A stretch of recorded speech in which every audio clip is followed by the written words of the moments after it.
Hello दोस्तों, नमस्कार। आपका स्वागत है हमारे इस यूट्यूब चैनल अंकित आईएएस क्लासेस में। और आज आप पढ़ेंगे कि भारत में बंगाल का अधिग्रहण किस प्रकार से अंग्रेजों के द्वारा किया गया था। क्योंकि इससे पहले जो एपिसोड में आपने पढ़ा है कि पहला कर्नाटक युद्ध कैसे हुआ, दूसरा कर्नाटक युद्ध कैसे हुआ, तीसरा कर्नाटक युद्ध कैसे हुआ। तो हर तरह के आपने तीनों कर्नाटक युद्ध को पढ़ा और उनकी पृष्ठभूमि को समझा कि किस प्रकार से इनका कारण क्या हुआ, क्या पृष्ठभूमि बनी थी जिस कारण से यहाँ पर अंग्रेजों और फ्रांसीसियों के बीच कर्नाटक के युद्ध हुए। तो कैसे कैसे अंग्रेजों ने फ्रांसीसियों पर विजय प्राप्त करी और अंतिम रूप से फ्रांसीसी हार चुके थे और अंग्रेज जीत चुके थे। तो ये कहानी आपने पूरी पढ़ी है, पूरा आपको बताया गया है। तो इसी आधार पर अब आगे जब अंग्रेज पूरी तरह से भारत में अपनी सत्ता स्थापित कर चुके होते हैं, फ्रांसीसियों को यहाँ से भगा दिया जाता है और अंग्रेज अपने केवल यहाँ पर अपना स्थायित्व बना लेते हैं। अब इसी के बाद जो है बनाने के बाद अब वो व्यापार करना शुरू कर देंगे। जब अंग्रेज पूरी तरह से यहाँ पर व्यापार करना शुरू कर देते हैं तो वे अपने अलग अलग क्षेत्रों को अलग अलग व्यक्ति के हाथों में सौंपना शुरू कर देते हैं, क्योंकि वे अलग अलग क्षेत्रों पर अपने अलग अलग प्रतिनिधि स्थापित कर देंगे जिससे कि उनका नियंत्रण करना आसान हो जाए। तो अब इस तरीके से वे सबसे पहले क्या करते हैं, बंगाल वाला जो क्षेत्र था उसका अधिग्रहण करना शुरू कर देते हैं। अब ये माना जाता है कि 18वीं शताब्दी में, लगभग 18वीं शताब्दी में ऐसा होता है कि जो वहां पर बंगाल एक ऐसा क्षेत्र माना जाता था कि बंगाल में इतना सारा समृद्धिशाली क्षेत्र था, व्यापार की दृष्टि से इतना व्यापार होता था कि पूरे भारत में से लगभग 60% व्यापार बंगाल से ही होता था। क्योंकि वहां पर आपकी नदियां थी, समुंदर था, पास में बंगाल की खाड़ी थी, तो व्यापार के आने जाने का जो रास्ता था वो सबसे आसान होता था वहां पर, और वहीं पर ही आते थे और पूरे भारत में व्यापार चलता था। तो माना जाता है कि 60% व्यापार बंगाल से ही होता था पूरे भारत का। तो ये क्षेत्र इतना समृद्धिशाली क्षेत्र था, इसीलिए अंग्रेजों ने यहाँ पर व्यापार करने की सोची और इसी के कारण बंगाल पर इन्होंने अपना अधिग्रहण करना शुरू कर दिया था। अब ये कहा जाता है कि बंगाल का जो नवाब था, लगभग यहाँ पर एक फर्रुखसियर हुआ करते थे। अब फर्रुखसियर ने क्या किया कि फर्रुखसियर जब 1717 में फर्रुखसियर जब यहाँ पर अपना शासन चला रहा था तो उस समय एक कंपनी का डॉक्टर हुआ करता था। तो कंपनी के डॉक्टर ने फर्रुखसियर का एक इलाज कर दिया, क्योंकि फर्रुखसियर की तबीयत बहुत ज्यादा खराब हो चुकी थी और उसी कारण उसका इलाज एक कंपनी के डॉक्टर ने कर दिया। तो इसको इतना अच्छा लगा कि यार उसने तुम्हारी जान बचा ली, तुम्हारी रक्षा की। तो उसी से सब खुश होकर के इसने कंपनी को वहां पर एक अधिकार दे दिए थे और ये कहा कि बंगाल में आप बिना किसी भी रोक टोक के व्यापार कर सकते हो, और ये कहा कि केवल आपको 3000 रुपए प्रतिवर्ष अदा करने होंगे और उसके बदले आप पूरी तरह से यहाँ पर बिना रोक टोक के व्यापार कर सकते हो। तो बंगाल में व्यापार करने की इनको पूरी तरह से आजादी दे दी। और अब यो 1717 में तो वो हुआ था और वो एक शाही फरमान के द्वारा हुआ था। अब होता क्या है कि यहाँ पर लगभग एक आपका नवाब रहता है, एक अलीवर्दी खान। तो अलीवर्दी खान जो नवाब था, अब उनको भी भाई जी, क्योंकि ये जो पृष्ठभूमि है ये 1717 के शाही फरमान से बन चुकी थी, अंग्रेजों को अधिकार मिल चुके थे।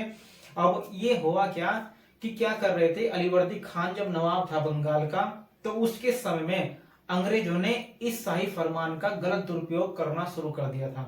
जब इन्होंने गलत दुरुपयोग करना शुरू किया तो अब नवाब को इस बात का पता चला, अलीवर्दी खान को, कि अंग्रेज जो भी व्यापार करते थे तो उसमें तो टैक्स बचाया करते थे, अपने आप को तो उनको अधिकार मिला हुआ था कि हस्ताक्षर करके वो अपना बिना टैक्स दिए ही अपना व्यापार कर सकते थे बिना किसी रोक टोक के। लेकिन अब उन्होंने इसका गलत उपयोग इस तरह करना शुरू कर दिया कि जो आम व्यापारी थे उनको तो टैक्स देना पड़ता था, लेकिन इन्होंने अपने नाम पर ही उनका जो व्यापार है वो जारी रखा, जिससे नवाब के पास टैक्स जाना बंद हो गया। क्योंकि उसमें से कुछ टैक्स अंग्रेज कंपनी के द्वारा ले लिया जाता था और बाकी उनकी बचा करके उनको अपने नाम पर जो परमिट है वो अपने नाम के परमिट से उनको व्यापार करने के लिए भेज दिया जाता था। तो उनका जो सामान आया करता था, जो अलग व्यापारी थे, तो उनसे भी अब नवाब को कोई पैसा नहीं मिल रहा था। इस बात का पता अलीवर्दी खान को चलता है। अब अलीवर्दी खान इसे रोकने की कोशिश करता है, कहता है कि भाई तुम मान जाओ, इस तरह का कोई भी काम ना करो। जब उनको पता चलता है कि भाई इस तरह से अंग्रेजों ने हमारा जो टैक्स है अन्य व्यापारी से आने वाला, उसको रोक लिया है और उसका दुरुपयोग करके क्या कर रहे हैं, अपने आप पैसा कमा रहे हैं और हमारे तक पैसा नहीं आने दे रहे। तो इस बात का अलीवर्दी खान को पता चलता है। तो अलीवर्दी खान अंग्रेजों को बहुत बार समझाते हैं, बहुत बार चेतावनी भी दी जाती है कि आप इस तरह का कोई भी दुरुपयोग न करें, लेकिन ऐसा होता है कि वो कहने के बावजूद भी वे नहीं मानते। अब जब अंग्रेजों के माना गया कि अंग्रेजों ने यहाँ पर जो अपना अधिकार स्थापित किया, तो उन्होंने एक तरीके से किया। वे करते थे कि वे छोटे छोटे उपहार लेकर के किनके पास जाया करते थे, यहाँ के जो भी छोटे छोटे व्यापारी हुआ करते, जो भी शासक हुआ करते थे, राजा हुआ करते थे, जितने भी आपके गवर्नर थे यहाँ पर, उन सबके पास क्या है, छोटे छोटे उनके पास उपहार लेकर के चलाए जाया करते थे। और उपहार को देख करके हमारे यहाँ के जो शासक थे वो बहुत खुश हो जाया करते थे और इनको किसी भी प्रकार की अनुमतियां दे दिया करते थे। तो हर तरह की अनुमति इनको दे दिया करते थे छोटे छोटे से उपहार के बदले में। और ये एक काम और किया करते थे यहाँ पर कि यहाँ की भाषा जरूर सीखते थे। अंग्रेजों ने सबसे पहला काम यहाँ से यही किया कि भारत में जितने भी शासक रह रहे हैं उनकी भाषाओं को सीखना शुरू कर दिया, जिससे कि वे उनके सामने जाकर के उन्हीं की भाषा में बात करें और उनको अच्छा लग जाता था। अब उनको अच्छा लगा तो वे उसी खुशी में इनको कुछ भी दे दिया करते थे, अधिकार व्यापार के दे दिए, किसी प्रकार का टैक्स नहीं लगेगा, इस तरह के उपहार उनको दे दिया करते थे। तो ऐसे ऐसे अंग्रेजों ने अपना स्थायित्व यहाँ पर बंगाल में करना शुरू कर दिया। अब अलीवर्दी खान इनको कहता कहता चला गया, लेकिन अंग्रेजों ने नहीं सुनी। लेकिन अब इसका एक अलीवर्दी खान का देवता कह लेते हैं, भाई देवता कह लेते हैं, तो अलीवर्दी खान नाना लगता था सिराजुद्दौला का। तो अब ऐसा हुआ कि जब अलीवर्दी खान की 1756 में मृत्यु हो जाती है, तो इसके बाद इसका जो देवता है वो सिराजुद्दौला बंगाल का नवाब बनता है। बंगाल का नवाब बनता है। अब उसकी उम्र थी लगभग 18-20 साल के लगभग, युवा था, तो युवा नवाब था। तो जब तक युवा होते हैं तो जोश अलग होता है, तो उसी आधार पर उसने भी अपना जोश दिखाना शुरू कर दिया। उसको भी पता चला कि जो अंग्रेज हैं वो इस तरह की प्रक्रिया अपना रहे हैं और हमारे तक जो है पैसा नहीं आने दे रहे। तो नवाब के जो राजस्व होता है उसका पैसा खत्म होता जा रहा था, लेकिन पैसा कोई आ नहीं रहा था। तो उनको पता चला कि भाई क्यों नहीं आ रहा है पैसा। तो पता चला कि जो अंग्रेज है या कंपनी है वो इस तरीके से पैसों को रोक रही है वापस। तो जब रोक रही है तो इस बात का पता चलता है। अब आकर के सिराजुद्दौला उनको भी चेतावनी देता है अंग्रेजों को, कंपनियों को, क्योंकि वे अपनी जो कंपनी है फोर्ट यानी कि अपना किला है वो बसाते हैं और वहीं पर ही किले पे उनको सबसे पहले तो किले बनाने की भी मनाही की जाती है, लेकिन वो फिर भी अपने किले बनाने में सफल हो जाते हैं। अपने कलकत्ता में जो फोर्ट विलियम किला बनाया गया था, तो फोर्ट विलियम किला भी इन्होंने बना लिया था। अब होता क्या है कि जो अंग्रेज थे, कंपनी थी, वे इनसे व्यापार की जो पैसा है नवाब तक पहुंचने नहीं दिया। तो अब सिराजुद्दौला इनको चेतावनी देता है और अपनी सेना को क्या करता है, कोलकाता में फोर्ट विलियम में भेज देता है कि जाइए, जाकर के कंपनी के जितने भी व्यक्ति हैं उन सबको पकड़िए। तो इनका जो किला था, किला ऐसा था फोर्ट विलियम कलकत्ता में कि अंग्रेजों के द्वारा पूरी की पूरी तरह से जो शासन चलाया जाता था, सारा व्यापार किया जाता था, इनके सारे ऑफिस थे, जितना भी संचालन करते थे वो सारा का सारा किले से किया करते थे। अब इनकी जो किलेबंदी इन्होंने कर रखी थी, उनमें कोई भी दूसरा आदमी नहीं जा सकता था, केवल इनके ही कंपनी के आदमी रहते थे, उन्हीं का ही घर थे, उन्हीं का ही निवास स्थान था, उनके ऑफिस बने हुए थे, उनके गोदाम थे, सब तरह का इस्तेमाल वहीं पे होता था किलेबंदी में। यानी कि अब बाहर का आदमी कोई नहीं जाया करता था कि क्या चल रहा है क्या नहीं चल रहा, तो लेकिन ये करते थे, अपना दुरुपयोग किया गया इन्होंने परमिट का। अब इसीलिए अब सिराजुद्दौला भाई जोशीला था, युवा था, अब उसे सहन नहीं हुआ। अब उसने अपनी सेना कहां पर भेज दी, उसने अपनी सेना भेज दी थी किलेबंदी यानी कि कोलकाता के फोर्ट विलियम में, जहां पर कंपनी का शासन चल रहा था। तो वहां पर भेज देता है और वहां पर अपने सैनिकों को भेज करके क्या कर देता है, वहां पर अपने सैनिकों को भेज करके पूरी तरह से वहां पर कब्जा कर लेता है पूरे। और वहां से जो वहां के अंग्रेज थे, कंपनी में रहने वाले अधिकारी थे, बहुत से अधिकारी बच करके निकल करके चले जाते हैं और बंगाल की खाड़ी में एक यानी कि फुल्टा द्वीप के नाम से है फुल्टा द्वीप, तो वे फुल्टा द्वीप में जाकर के छुप जाते हैं और वहां से बच करके निकल जाते हैं बड़ी मुश्किलों से। और वहां पर जितने भी आदमी थे पूरे के पूरी तरह से सिराजुद्दौला उन सबको पकड़ लेता है और पकड़ करके वहीं पे बंदी बना लिए जाते हैं कोलकाता के फोर्ट विलियम नाम के किले में। तो वहीं पे सिराजुद्दौला ने उनको पकड़ लिया, पकड़ करके बंदी बना लिया, हाथ बांध लिए उनके। अब वहां पर चला जाता है। अब सिराजुद्दौला अंदर किले में जाएगा और उनके सैनिकों ने उनको पकड़ के रखा, उनको सबको हाथ बांध लिए सबके और एक जगह बैठा दिए थे। अब ये हुआ कि एक वहां पर देखा कि जब उनको सिराजुद्दौला उनको बता रहा था, उनसे बात कर रहा था उनको कि भाई तुमने ऐसा क्यों कर रहे हो, इस तरह से क्यों किया आपने, तो इस तरह की बातें कर रहा था, उनको पकड़ रखा था। तो ऐसा हुआ कि वहां पर एक जो अंग्रेज था कंपनी का, वो मतलब दारू पिए हुए था, धूर्त था, पूरी तरह से नशे में था। अब नशे में जब रहता है तो कुछ पता तो होता नहीं। अब उसने क्या किया कि वहां पर बंदूक थी उसके पास, बंदूक इन्होंने हथियार कुछ के तो ले लिए थे और कुछ से नहीं ले पाए थे। तो उसने शराब पी करके शराब के नशे में गोलियां फायरिंग करनी शुरू कर दी थी। अब फायरिंग करनी शुरू कर दी, होता कुछ नहीं, दारू पी रखी थी, शराब पी रखी थी, तो होश में था नहीं, बस गोली चला दी, फायर कर दी, जिससे वहां पर माहौल बिगड़ जाता है। अब इस बात से जब सिराजुद्दौला उनको कह देता है कि भाई इनको एक जगह से बैठा के रखो, और इनको माफ करने वाला था वो कि भाई ठीक है अब ऐसा नहीं होना चाहिए, आगे से इस तरह की बातें करनी थी। लेकिन उस बात को देख करके जब वहां पर फायरिंग हो जाती है, तो फायरिंग को देख करके कोई एक व्यक्ति कहता है, एक जो नवाब का ही एक सलाहकार था, उसने सलाह दी कि नवाब इस तरह से इनको मत छोड़ना, क्योंकि जब इतनी पाबंदी में इस सैनिकों के द्वारा घेरा हुआ है और उसके बाद भी इन्होंने फायरिंग की है, तो अगर हमने इनको ऐसे छोड़ दिया तो ये पता नहीं क्या कर सकते हैं। तो इसी आधार पे सिराजुद्दौला को भी ऐसा महसूस हुआ कि भाई इनको ऐसा नहीं छोड़ना चाहिए। तो इसीलिए वो इनको कह देता है कि भाई इनको बंद, इनके हाथ बांध करके इनको एक तरफ बैठा दिया जाए, एक जगह बंद कर दिया जाए। तो अब ऐसा ही करते हैं कि जब इनको बंद कर दिया जाता है तो सिराजुद्दौला चला जाता है, और जो सैनिक थे सिराजुद्दौला के, उनके द्वारा पूरी तरह से उन जितने भी 146 बताए जाते कि 146 अंग्रेज थे, उन 146 अंग्रेज को किसमें एक छोटे से कमरे में बंद कर दिया जाता है। 16x12 का एक कमरा था, तो 16x12 के एक कमरे में, और जो था बेसमेंट में था नीचे की ओर, उस बेसमेंट में घुस दिया जाता है सभी को। 146 आदमी, उसमें बस ऐसे कहा जाता है कि बस जैसे करके उनको सबको ही भीज करके जैसे भी आए ठूस दिया गया था एक तरीके से। तो वे क्या थी, गर्मी का महीना था, जून का महीना था, तो उस जून के महीने में उनको पूरी तरह से घुस दिया गया था। ठीक है, और तो इस तरह की इस घटना को एक ब्लैक होल की घटना कहा गया था। ये ब्लैक होल की घटना थी, तो इसे ब्लैक होल की घटना कहा गया था। अब ये घटना हुई क्यों थी, कैसे हुई थी, हमने आपको बताया कि भाई इस तरीके से हुई थी ये घटना।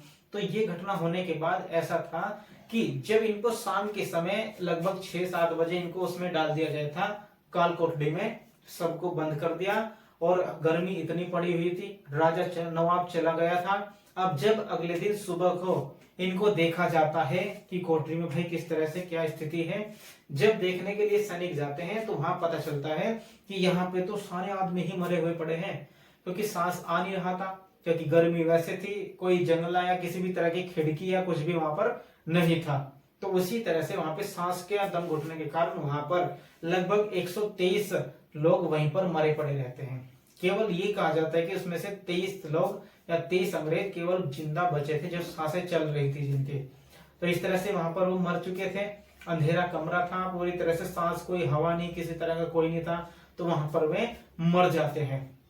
जब वे मर गए तो उसके बाद सिराजुद्दौला को पता चलता है, तो वो आता है और इन पर थोड़ा सा भी अपना दिखाता है, थोड़ा दुख भी दिखाता है कि भाई ऐसा हुआ, तो ऐसा हमारी गलती से हुआ है, तो ऐसा नहीं होना चाहिए था।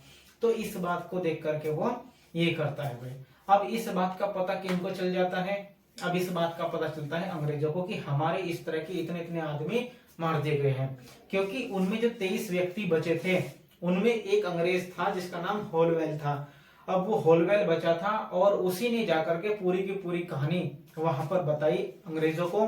और जब अंग्रेजों को ये पूरी कहानी बताई गई तो उनको भी ऐसा क्रोध आया, इस तरह से वे भी आक्रोशित हुए कि यार हमारे इस तरह के आदमी को इस तरीके से इन्होंने मारा है, बहुत बुरी तरीके से अत्याचार किया, तड़पा करके मारा है। तो इसका बदला लेने के लिए वो भी आएंगे। तो इसी तरह एक जो आया था दक्षिण भारत में आया हुआ था रॉबर्ट क्लाइव। अब रॉबर्ट क्लाइव को इसका पता चलता है तो रॉबर्ट क्लाइव को ही अंग्रेजों के द्वारा बंगाल में भेजा जाता है। जब अंग्रेजों के द्वारा रॉबर्ट क्लाइव को बंगाल में भेजा जाएगा तो वो वहां आकर के सबसे पहले जो बंगाल का चंद्रनगर है, चंद्रनगर पर अपना पूरी तरह से अधिकार कर लेता है। अपनी सेना को लेकर के आएगा और अपनी सेना को लेकर के कहां पर है, चंद्रनगर पर अधिकार कर लेता है। जब चंद्रनगर पर अधिकार कर लेगा और उसी के साथ यानी कि अब क्या करता है, वहां पर लॉर्ड क्लाइव आएगा, सिराजुद्दौला होगा। अब इस तरह से जब वो अपने यहाँ पर चंद्रनगर पर अधिकार कर लेता है तो इस बात से सिराजुद्दौला को भी पता चलता है तो वो भी थोड़ा सा घबरा जाता है। अब उसके कारण जब वो अपनी सेना लेके आता है, वो भी आता है, तो इनके बीच में क्या होती है, एक अलीनगर की संधि हो जाती है। अलीनगर की संधि हो जाती है क्योंकि ये कहा जाता है कि जब सिराजुद्दौला यहाँ से पूरे किले पर कब्जा करके गया था तो उसके बाद वो वहां पर एक यानी कि अपने एक सहायक सलाहकार मानिक चंद को वहां पर छोड़ करके चला गया था कि मानिक चंद अब तू ही यहाँ पर क्या करेगा, इसकी पूरी की देखभाल कर लेना। लेकिन मानिक चंद क्या करता है, लालच में आकर के रिश्वत लेकर के वह अंग्रेजों को सौंप देता है, अंग्रेजों को सौंप दिया जाता है। और वहीं पर ही कहा जाता है कि जो कोलकाता का जो नाम बदल कर रखा गया था वो अलीनगर कर दिया गया था। कोलकाता का नाम क्या कर दिया गया था भाई, अलीनगर कर दिया गया था उसका नाम। और इसी आधार पे जब रॉबर्ट क्लाइव आता है अलीनगर में और सिराजुद्दौला आता है तो इन दोनों के बीच में अलीनगर की संधि हो जाती है। अब अलीनगर की संधि में इनको कुछ व्यापार करने की भी छूट दे दी जाती है। तो इस तरह की यहाँ पर ये संधि होता है। इन्होंने यहाँ पर अलीनगर की संधि कर ली जाती है तो इससे अब क्या करता है कि सिराजुद्दौला के साथ यहाँ पर ये संधि करने के बाद उसको यहाँ पर व्यापार करने के अधिकार दे दिए जाते हैं कि अंग्रेज अब यहाँ से अपना व्यापार कर सकते हैं और यहाँ पर अपने सिक्के भी ढाल सकते हैं और किसी भी यानी किलेबंदी जो किला था उसकी पूरी किलेबंदी भी कर सकते हैं। ये अधिकार अंग्रेजों को इस अलीनगर की संधि से मिल जाते हैं। अब जब उसको पता लगा कि रॉबर्ट क्लाइव को कि ये तो जो सिराजुद्दौला है ये भी एक कमजोर शासक है, तो उसने इसी का फायदा उठा करके जो इसके कुछ व्यक्ति थे, सिराजुद्दौला के सहायक थे, इसके नजदीकी थे, उन सबसे मुलाकातें की और मुलाकात करके उनसे क्या किया, धोखा करने के लिए कहा। और उसने कहा कि भाई ठीक है, मीर जाफर से मिला क्योंकि इसका सबसे बड़ा जो मुख्य सेनापति था वो मीर जाफर था। अब मीर जाफर से जाकर के रॉबर्ट क्लाइव मिल लेता है और मिल करके कहता है कि भाई ठीक है, तू ऐसा कर कि अगर तू हमारा साथ देगा बंगाल पर विजय प्राप्त करने में, सिराजुद्दौला को हराने में, अगर तू हमारा साथ देगा तो हम तुझे अगला नवाब बंगाल का बना देंगे। तो बंगाल का अगला नवाब बनने के लालच में ही मीर जाफर रॉबर्ट क्लाइव के द्वारा के साथ हाथ मिला लेता है कि ठीक है, मैं आप जैसा कहोगे मैं ऐसा करूंगा, ठीक है। तो उसी आधार पर यानी कि अब एक तो मीर जाफर था, लेकिन सिराजुद्दौला के भी कुछ विरोधी थे जो उसी के ही साथ रहते थे लेकिन उसका विरोध करते थे। उसकी मौसी थी, घसीटी बेगम थी, जगत सेठ थे, कुछ ऐसे व्यापारी थे, भाई जगत सेठ हो गया, उसकी मौसी घसीटी बेगम। तो वे देखते थे कि यार इसको ही, छोटा सा है ये, हमसे बहुत छोटा है, इसको नवाब बना दिया गया और हम क्यों नहीं बन पाए। तो वो इससे इस वजह से चिढ़ते थे, तो इसी आधार पर इसका विरोध भी करते थे। तो उन्हें भी बहाना चाहिए था कि किसी तरह से सिराजुद्दौला को हटाया जाए, उसको मार दिया जाए यहाँ से। तो वे भी सारे के सारे चाहते थे और उन्होंने सबने अंग्रेजों का साथ दिया था।